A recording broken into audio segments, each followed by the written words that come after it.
Los héroes y sus armas. Atiende a mis palabras. Suenan a compás, una tras otra. Si las lees en alto sentirás, no lo dudo, su ritmo percutiente, como el ruido de un tren dentro de un túnel. Y no se olvida nunca. A este tipo de versos los llamamos hexámetros. Es el ritmo en que cantores griegos del pasado contaron los dolores y las luchas de los antiguos héroes, las hazañas que llevaron a cabo en tiempos muy remotos, cómo hicieron justicia a su heroísmo por la tierra y el mar, cómo rindieron ciudades y vencieron gigantes con su fuerza y con la ayuda de unos astutos dioses.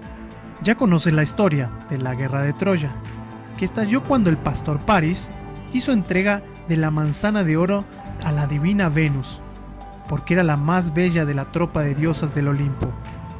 ¿De qué modo raptó con la ayuda de Venus a la hermosa Helena, esposa del rey Menelao, el que grita en combate? Y como un inmenso ejército griego, navegó contra Troya en busca de la presa, un ejército de héroes selectos. Conoce los nombres de Aquiles, de Agamenón, de Ulises y de Áyax, que lucharon del lado de los griegos combatiendo a los hijos de Príamo. Héctor y Paris sitiaron la ciudad de Troya durante varias décadas, hasta que fue rendida, quemada y destruida. ¿Y sabes igualmente cómo Ulises, astuto y magnífico orador, vagó durante mucho tiempo por los mares y hubo de soportar aventuras sin cuento con ninfas hechiceras y crueles gigantes, hasta que por fin, solo navegando en ajenos y mágicos navíos, halló el camino a casa, al lado de su esposa siempre fiel? Todo eso cantaron los poetas griegos con su lira en banquetes y fiestas de los nobles. Y por recompensarlos, se les daba también un pedazo de carne de algún jugoso asado. Más tarde se pusieron sus cantos por escrito, y se creyó y se dijo que un único poeta denominado Homero había compuesto aquellos versos que aún leemos hoy. También tú podrás disfrutar de ellos. Tan vivos y variados siguen siendo, tan ricos en fuerza y en saber, y mientras viva el mundo lo han de ser. Pero me dirás, esos son historias, pero no la historia. Quiero saber cuándo y cómo ocurrió. Lo mismo le sucedió a un comerciante alemán hace más de 100 años. Aquel comerciante leía continuamente a Homero, y todo cuanto deseaba era ver los hermosos parajes descritos allí, e incluso sostener en su mano las magníficas armas con que lucharon esos héroes. Y lo consiguió. Resultó que todo aquello había existido de verdad. Naturalmente, no cada uno de los héroes particularmente mencionados en los cantos, como tampoco los personajes fabulosos de gigantes y hechiceras, pero las circunstancias descritas por Homero, los recipientes para la bebida y las armas, los edificios y los barcos, los príncipes que eran a la vez pastores y los héroes que fueron también piratas, nada de todo aquello fue inventado. Cuando Schliemann, así se llama el comerciante alemán, lo dijo, la gente se rió de él. Pero Schliemann no se acobardó. Ahorró durante toda su vida para poder viajar finalmente a Grecia. Y cuando había reunido suficiente dinero, contrató a unos trabajadores y excavó en todas las ciudades mencionadas en Homero. En la ciudad de Micenas encontró palacios y sepultura de reyes, armas y escudo, todo como en los cantos homéricos. También encontró Troya y la excavó. Resultó que había sido destruida realmente en otros tiempos por un fuego. Pero en las sepulturas y palacios no había inscripciones, por lo que durante mucho tiempo no se supo cuándo había sucedido aquello, hasta que casualmente se halló en Micenas un anillo que no procedía de la propia Micenas. En él aparecían unos jeroglíficos con el nombre de un rey egipcio que había vivido hacia el 1400 a.C. Era el antepasado del gran innovador Ecnatón.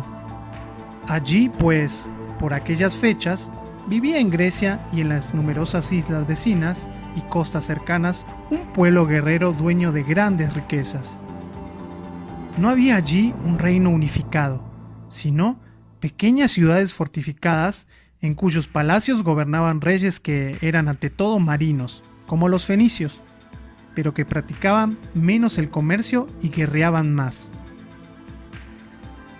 A menudo combatían entre sí, pero a veces se aliaban para saquear en común otras costas. De ese modo, se enriquecieron con oro y tesoros, y se hicieron también valientes, pues para ser pirata se requiere mucho valor y astucia. Por eso, la piratería fue el oficio de los nobles que vivían en las fortalezas. Los demás eran simples campesinos y pastores.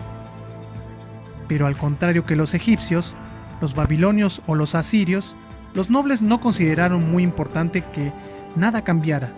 Sus numerosas incursiones de saqueo y luchas contra pueblos extranjeros les proporcionaban una mentalidad abierta y les hicieron disfrutar con el cambio. Esa es la razón de que a partir de entonces, la historia mundial avance en esas tierras mucho más deprisa, pues desde aquellas fechas, los seres humanos dejaron ya de estar convencidos de que lo mejor es que las cosas sean como son. Todo ha cambiado continuamente, y cuando en algún lugar de Grecia o en cualquier otra parte de Europa se encuentra un resto de cerámica, se puede decir, tiene que ser aproximadamente de tal o cual fecha, pues 100 años más tarde, un recipiente así estaría totalmente pasado de moda, y nadie lo habría querido. Hoy en día, se cree que los reyes de las ciudades griegas, excavadas por Schliemann, no inventaron ellos mismos todos aquellos bellos objetos que poseían.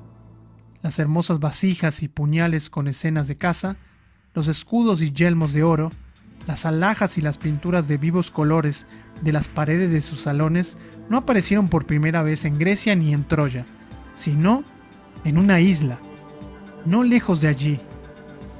Esta isla se llama Creta.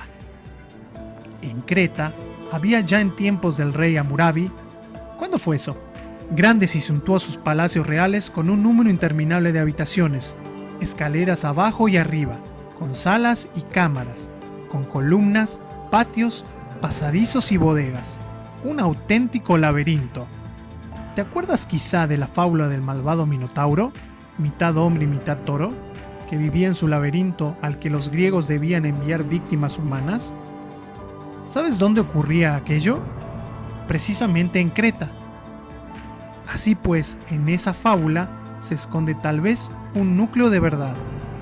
Quizá los reyes de Creta dominaron realmente en alguna ocasión sobre las ciudades griegas, y los griegos se vieron obligados a rendirles tributo.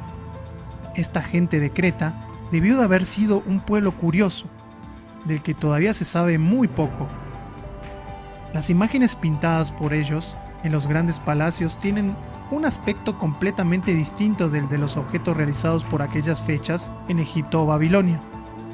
Recordarás que las figuras egipcias son preciosas, pero más bien severas y rígidas, tal como lo eran sus sacerdotes. En Creta eran completamente distinto. Nada les gustaba tanto como representar animales o personas moviéndose con rapidez.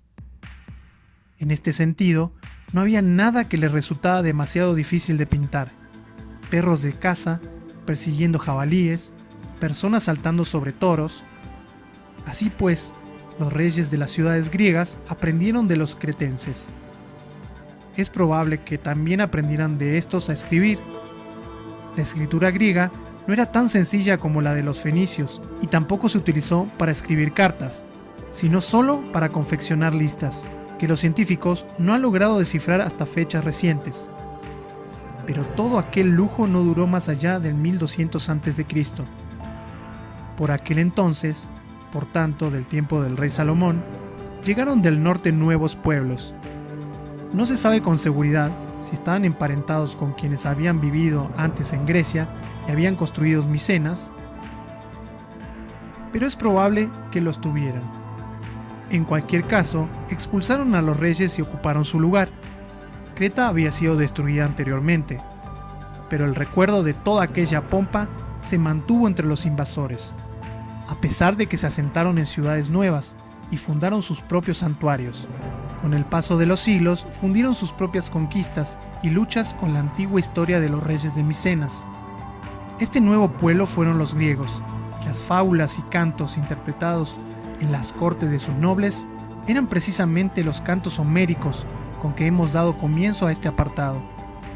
Podemos guardar en la memoria que se compusieron ya en torno al año 800 a.C. Cuando los griegos llegaron a Grecia, no eran todavía griegos. ¿Verdad que suena raro? Pero es cierto. Quiero decir que cuando los pueblos venidos del norte se trasladaron a su posterior lugar de residencia, no constituían todavía un pueblo unificado. Hablaban distintos dialectos y obedecían a diferentes cabecillas. Eran tribus individuales, no muy distintos de los Sioux o los mohicanos de los libros de indios. Sus tribus eran casi tan valientes y belicosas como la de los indios, y se llamaban dorios, jonios, eolios y otros nombres por el estilo, pero en más de un punto se diferenciaban mucho de los indios americanos. Los griegos conocían ya el hierro, mientras que la gente de Micenas y Creta solo utilizaban armas de bronce, como en los cantos de Homero. Aquellos pueblos emigraron con mujeres y niños. Primero los dorios, que fueron también quienes llegaron más abajo, hasta la punta más meridional de Grecia, que tiene el aspecto de una hoja de arce, hasta el Peloponeso. Allí sometieron a los antiguos habitantes y les hicieron trabajar como siervos en el campo. Ellos, por su parte, vivieron en una ciudad llamada Esparta. Los jonios, llegados tras ellos, no encontraron sitio en Grecia para todos. Algunos se instalaron encima de la hoja de arce, al norte de su tallo. Allí se encuentra la península de Ática, donde se asentaron cerca del mar y plantaron viña y olivos y sembraron cereales. También fundaron una ciudad que consagraron a la diosa Atenea, la misma que tanto había ayudado en el poema al marino Ulises. Es la ciudad de Atenas. Los atenienses fueron grandes marinos, como todos los jonios, y con el tiempo ocuparon también las pequeñas islas vecinas. Desde entonces se llaman Islas Jonias. Luego siguieron más allá y fundaron también ciudades frente a Grecia, en la fértil costa de Asia Menor, con sus numerosas bahías. En cuanto los fenicios se enteraron de la existencia de estas ciudades, se hicieron rápidamente a la vela para practicar allí el comercio. Los griegos les venderían aceite y grano, pero también plata y otros metales que se encuentran allí. Pero pronto aprendieron tanto de los fenicios que se hicieron a la mar aún más allá, y fundaron asimismo en costas lejanas ciudades llamadas poblaciones de cultivadores o colonias. Y de los fenicios tomaron además por aquellas fechas el maravilloso arte de escribir con letras. Ya verás cómo los griegos supieron también practicar este arte.